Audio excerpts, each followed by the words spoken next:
Welcome to TalkTensors. Today we're doing a deep dive into a really interesting machine learning paper. Yeah, this one sits right at the intersection of ML, education, and assessment design. Exactly. It tackles this question. If a multiple choice question looks badly written, has specific flaws, does it actually perform worse when you look at student data? Right. It's about connecting those qualitative flaws, the stuff item writers are told to avoid, with the quantitative psychometric measures we get from item response theory, or IRT. So we all know high-quality test items are crucial. You want tests that actually measure what students know. And traditionally, figuring out if an item is good often meant pilot testing it, giving it to students, collecting data, running IRT analysis. It works, but it's pretty resource intensive. Takes time, takes effort. So researchers have been looking for other ways. Yeah, and these item writing flaw rubrics, or IWFs, emerged as one way. They're like checklists of common mistakes, things like ambiguous wording, implausible distractors, giveaways. The idea is to evaluate the item based on its text before you use it. Okay, so this paper takes that idea and runs with it. Pretty much. It's an empirical study. They took a specific 19 criteria IWF rubric, applied it automatically using AI tools to over 7,000 STEM multiple choice questions. Wow, 7,000. Yeah, a lot. And then they looked at how the presence of these detected flaws correlated with the IRT parameters, specifically difficulty and discrimination derived from actual student responses. And for you listening, the potential payoff here is huge, right?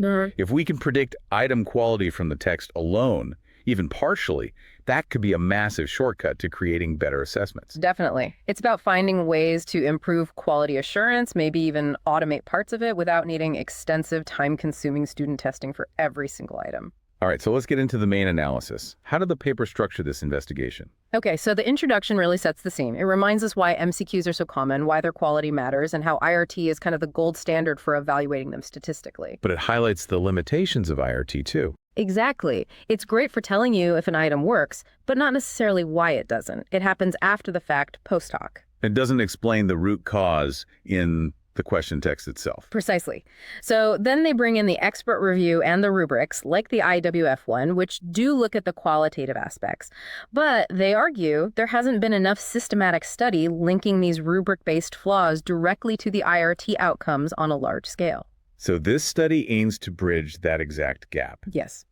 They're integrating the standardized IWF rubric analysis with IRT analysis across different STEM fields, life and earth science, physical science, math for middle and high school levels. And the data set sounds massive. It is. Over 7,100 MCQs with IRT parameters fitted, based on responses from nearly 500,000 students on the CK12 online platform. That's a lot of data points. Okay, and they used an automated system for the IWF rubric. Right. A 19 criterion rubric applied automatically. So for each question, they get a sort of fingerprint which of these 19 flaws are present or absent. And what were the main research questions they were trying to answer? They laid out 3 key questions. First, how does the sheer number of flaws correlate with IRT difficulty and discrimination, and does this vary by subject? Okay, like does having more flaws generally make a question worse? Sort of, yeah.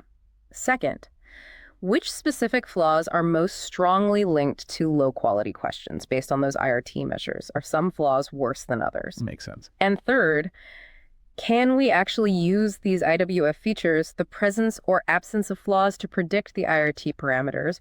Could we build a model to flag potentially bad items just based on their text? That third one seems really powerful if it works. It does.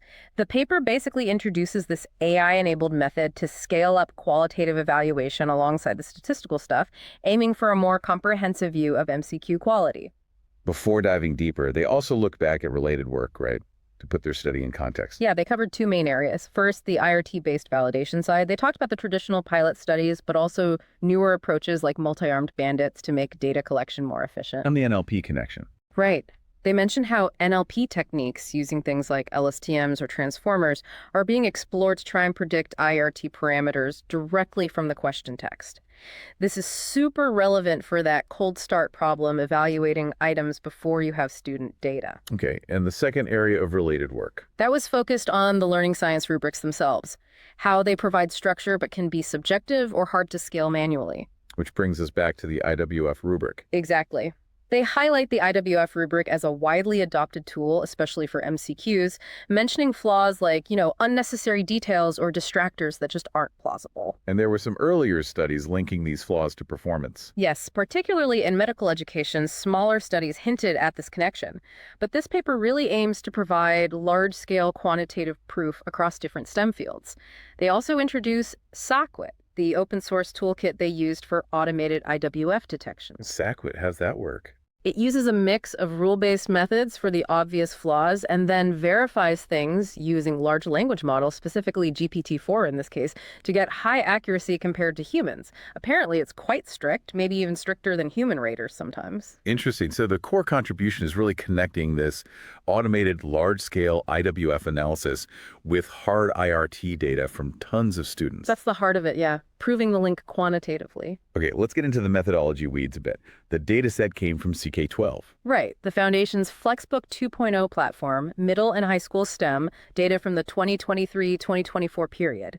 They ended up analyzing 7,126 MCQs for the IWF part after fitting IRT models for over 1,000 concepts using data from those 448,000 students. And the IRT part, how did they calculate difficulty and discrimination? They used a standard IRT framework. You have the student's latent ability, the item response function, and the key parameters are difficulty, delta, how hard the question is, and discrimination, alpha, how well it separates high ability from low ability students. They used the MIRT package in R to estimate these for each concept, making sure they had enough data for reliable estimates. Got it.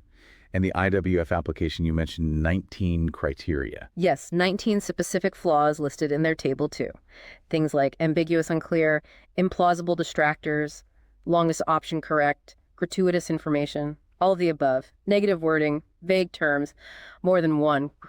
Quite a comprehensive list. And ASICWE applies this automatically. Correct. It outputs a binary vector for each MCQ, a yes or no for each of the 19 flaws. They mentioned it achieved 94% accuracy compared to human experts, which is pretty impressive. Okay, so now they have the IRT parameters, alpha, delta, and the IWF vector X for each of the 7,000 plus questions. How do they analyze this data? For the first two research questions, the correlations, they used linear regression, looking at how the total number of flaws relates to alpha and delta, and then looking at the individual association of each of the 19 flaws with alpha and delta. Standard statistical approach there. Right. And for the third question, the prediction part, they brought in the machine learning models. Yeah, kinds of models. A range. Simple linear and logistic regression, but also more complex ones like random forests, gradient boosting, and even a multi-layer perceptron, an MLP. And they were trying to predict.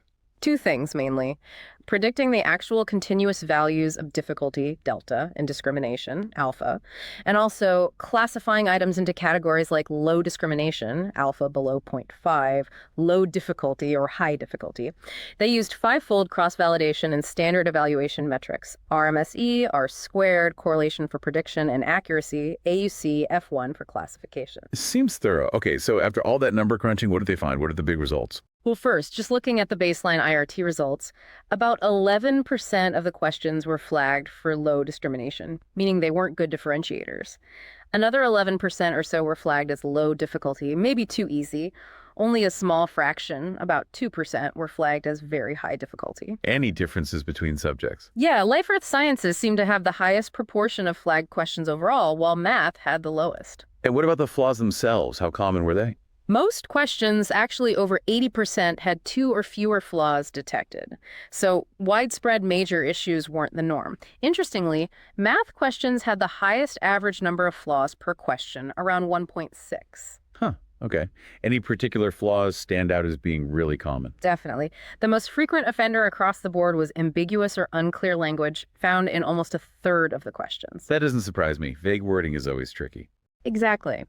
Other flaws were more common in specific areas, like fill-in-the-blank style questions and using none of the above were more frequent in Life Earth and physical sciences. And lost sequence, where answer options aren't ordered logically, was more prevalent in math, which makes intuitive sense. Okay, now for the main event, the connection between flaws and IRT. What did RQ1 show about the number of flaws? They found a significant negative correlation between the total number of IWFs and the discrimination parameter, alpha. Overall, more flaws meant lower discrimination. Gamma hat was 90.080, highly significant. This pattern held strongly in life, earth, and physical sciences. So piling on the writing mistakes generally makes the question worse at telling students apart. That's what the data suggests for discrimination. For difficulty, delta, the picture was fuzzier. There was a significant negative link in life, earth sciences. More flaws meant an easier question. But in physical sciences and math, there wasn't a significant relationship between the total flaw count and difficulty. Interesting. So the impact on difficulty might depend on the subject. What about RQ2, looking at specific flaws? This was really revealing. They found significant associations for many individual flaws. Overall, 15 out of the 19 flaws were linked to discrimination, and 13 were linked to difficulty. Math actually showed the most significant links for discrimination, impacting 12 criteria. Were there specific flaws that consistently seemed bad? Yes, flaws like longest option correct, more than one correct, and all of the above showed strong negative associations with both discrimination and difficulty. Basically, these kinds of flaws seem to make questions easier and less effective at measuring knowledge. Those sound like classic item writing no-nos. They really are. Conversely, some flaws had different effects. Lost sequence, for example, actually had a positive coefficient for discrimination sometimes. Maybe forcing students to scan unordered options requires more careful reading. It's not entirely clear. And some made questions harder. Yeah, things like convergence cues, where distractors hint at the right answer process, grammatical cues, and especially negative wording were associated with increased difficulty, which again makes sense. Negative wording often trips students up. Okay, so specific flaws definitely matter, and not always in the same way. Now, RQ3, could they predict IRT parameters using these IWF features? They achieved moderate predictive power. The correlation R between predicted and actual discrimination ranged from about 0.35 to 0.38 overall. For difficulty, it was a bit better, up to 0.465 overall. Moderate. So not perfect, but maybe useful? Potentially, yeah. The nonlinear models, like random forest and gradient boosting, generally did better than simple linear regression. And prediction accuracy was generally higher for life, earth, and physical sciences compared to math. And what about classifying items, like flagging the really bad ones? They had some real promise there, especially for identifying low difficulty items. The AUC score for classifying low difficulty questions reached up to 0.825 overall. Logistic regression, for instance, could identify low difficulty life earth science questions with pretty good precision, 0.80, and OK recall, 0.47 at a certain threshold. So good at spotting the potentially too easy questions. Seems like it. But predicting the high difficulty questions was much harder for the models. The AUCs were much lower there. Why do you think that is? Well, the authors suggest, and it makes sense, that item writing flaws primarily capture issues with the structure and wording of the question. They don't really capture the inherent conceptual complexity of the topic itself. A question could be perfectly written, but still be very difficult because the underlying science or math is hard. Right. The flaws don't tell you if the content is difficult. Exactly. So the discussion section sums it up nicely. IWFs relate significantly to discrimination across domains. The link to difficulty is more complex and domain-specific. Certain flaws are consistently bad. And these IWF-based models show potential for pre-screening, especially for flagging low difficulty items, but they definitely can't replace IRT based on actual student data. It contributes to understanding instructional design, too, right? And the potential for AI in assessment. Absolutely. It highlights how AI can help scale up these kinds of qualitative evaluations that were previously very labor-intensive. They also mention limitations and future work. Of course. They acknowledge the study focused on middle high school STEM on one platform, so generalizability needs more research in other domains, levels, and contexts. They reiterated that IWFs are only moderate predictors because they miss that domain knowledge complexity. And future directions. They proposed hybrid approaches, maybe combining the interpretability of IWFs with the power of deep learning models for predicting IRT, developing better evaluation rubrics, building AI tools to help authors write better questions from the start, using NLP and reinforcement learning to maybe reduce the amount of student data needed for reliable IRT. It's about making evaluation more efficient and informative. So the conclusion really reinforces the main points. Yeah. More flaws linked to lower quality, especially in life earth sciences. Specific flaws hit difficulty hard, and the IWF models are promising for a first pass, particularly spotting easy questions, but not a replacement for data-driven IRT. Hybrid approaches are likely the future. This all feels like a natural step in how we think about testing. It wasn't always this data-driven, was it? Not at all. If you go way back, assessment was often purely subjective, a teacher's overall impression. The move towards standardized testing, especially multiple choice, was driven by a need for scalability and perceived objectivity in scoring. Making it easier to test large numbers of people fairly. Right. And people recognized early on that the way you write the question matters immensely. For a long time, quality control relied on expert judgment experienced teachers or psychometricians reviewing items and then looking at the statistics after the test was given. The post hoc analysis we talked about. Exactly. These IWF rubrics really emerged as an attempt to make that quality control more systematic, more objective, and importantly, more proactive. Trying to catch problems before the test goes live. It's kind of like applying manufacturing quality control principles to education. And attempts to link question features to stats existed before, but maybe lacked the tools. Precisely. People tried, but without large data sets and the kind of advanced NLP and machine learning we have now, it was really hard to do systematically. This paper leverages both big data and AI to really nail down those connections in a way that wasn't feasible maybe 10 or 20 years ago. Okay, so let's crystallize the key takeaways for our listeners. What should they really remember from this deep dive? I think there are a few core points. One, the paper gives solid empirical backing to something that feels intuitive, poorly written questions. The ones with these identifiable flaws generally do perform worse statistically, especially in terms of their ability to discriminate between students. So good writing matters for good measurement. Absolutely. Two, the impact on difficulty is trickier. It seems more dependent on the specific flaw and maybe even the subject matter. Some flaws make questions easier, some might make them harder, but it's not as simple as more flaws harder or more flaws easier. More nuanced. Right. Three, automated tools powered by AI can now reliably detect a lot of these common item writing flaws at scale. This is a big deal for efficiency. And this is crucial, right? It's not a magic bullet. Exactly. Point four. IWF analysis is a valuable first step or screening tool, especially for spotting potentially problematic easy questions, but it is absolutely not a substitute for empirical validation using actual student data via methods like IRT. It just doesn't capture the content difficulty. So use it as part of the process, not the whole process. Perfect summary. And maybe point five.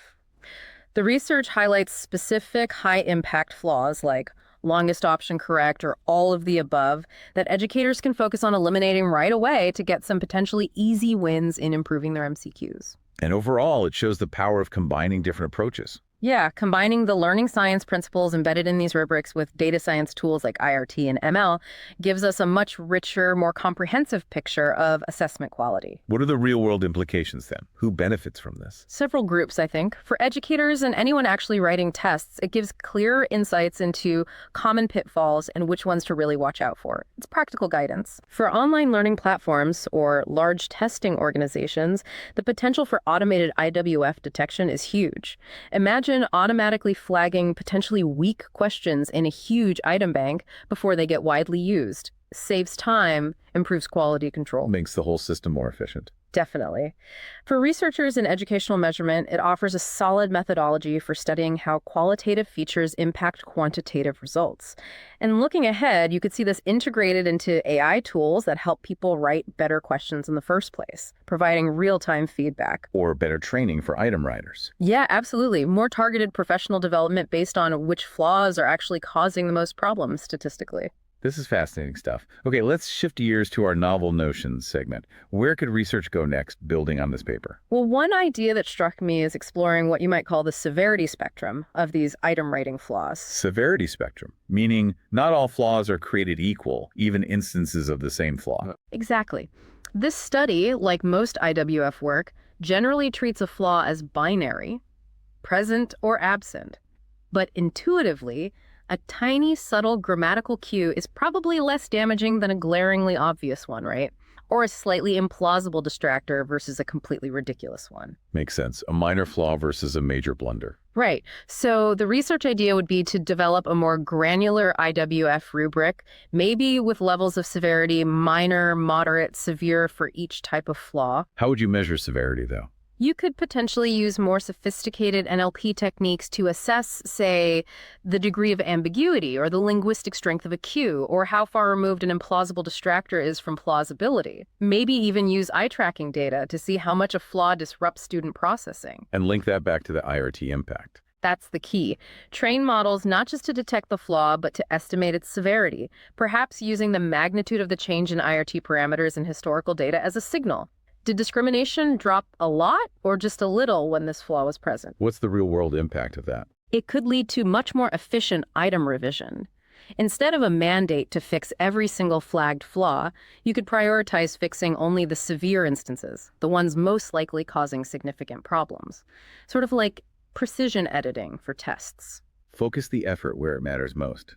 Any overlooked implications there? One might be uncovering synergistic effects. Maybe 2 or 3 minor flaws, when combined in one question, create a flaw cascade that has a surprisingly large negative impact, even though each flaw individually seems minor. Understanding those interactions would be valuable. Interesting. Okay, what's another novel notion? Another angle builds on the finding that IWF impact can be domain-specific. The idea is to use large language models for a kind of domain-specific IWF sensitivity analysis. Okay, break that down. The current rubric is general, but flaws might matter differently in math versus history. Precisely. Lost sequence, being more relevant in math, is a great example from the paper itself. So the thesis here is, can we use the reasoning capabilities of LLMs, not just their detection abilities, to simulate how adding a specific flaw might impact a question within its subject context? How would that work in practice? You'd take a known good question from, say, biology. You'd prompt a powerful LLM, giving it the question, the context, this is a high school biology question, and definitions of difficulty discrimination. Then you'd systematically introduce different IWFs, maybe a vague term, maybe a plausible distractor, and ask the LLM to predict, based on its understanding of biology and common student errors in that field, how that specific flaw would likely change the question's performance. So the LLM acts like a subject matter expert predicting the flaw's impact. Kind of, yeah. Leveraging its vast training data, which includes domain knowledge, you'd obviously want to validate these LLM predictions against empirical data where possible. And the benefit? It could lead to much more tailored, domain-aware item writing guidelines. Maybe ambiguity is penalized more heavily in physics problem solving than in literature interpretation. It could also refine automated scoring systems, weighting flaws differently based on the subject. Any hidden depth to that idea? I think it might uncover really subtle interactions between specific flaws and specific concepts within a domain, things that pure statistical analysis might miss. Why does this type of ambiguity particularly derail students when thinking about this specific chemistry concept? It could lead to a deeper understanding of effective question design in different fields. Those are some really thought-provoking directions for future work. Definitely feels like we're just scratching the surface of how AI can help us understand and improve assessment. Absolutely. So wrapping up our deep dive today, the key message seems to be that automated analysis of item writing flaws is a valuable tool, a useful first pass for quality control, especially for spotting potentially easy questions. But it's not the whole story. Empirical validation with student data, like IRT, remains crucial because flaws in writing don't capture the inherent difficulty of the content itself. Right. Understanding this relationship, though, can definitely help anyone involved in education or assessment create better, fairer tools. For sure. And if you want to really dig into the specifics of their models and results, the link to the full paper is in the description. And just a reminder, our Novel Notions segment explores speculative ideas for entertainment and discussion purposes. This research really highlights that ongoing evolution in assessment, that blend of learning science, data science, and now increasingly AI. It's about combining human expertise with machine insights. A fascinating space to watch. Indeed. Thanks for joining us on TalkTensors. Until next time, keep exploring, keep questioning.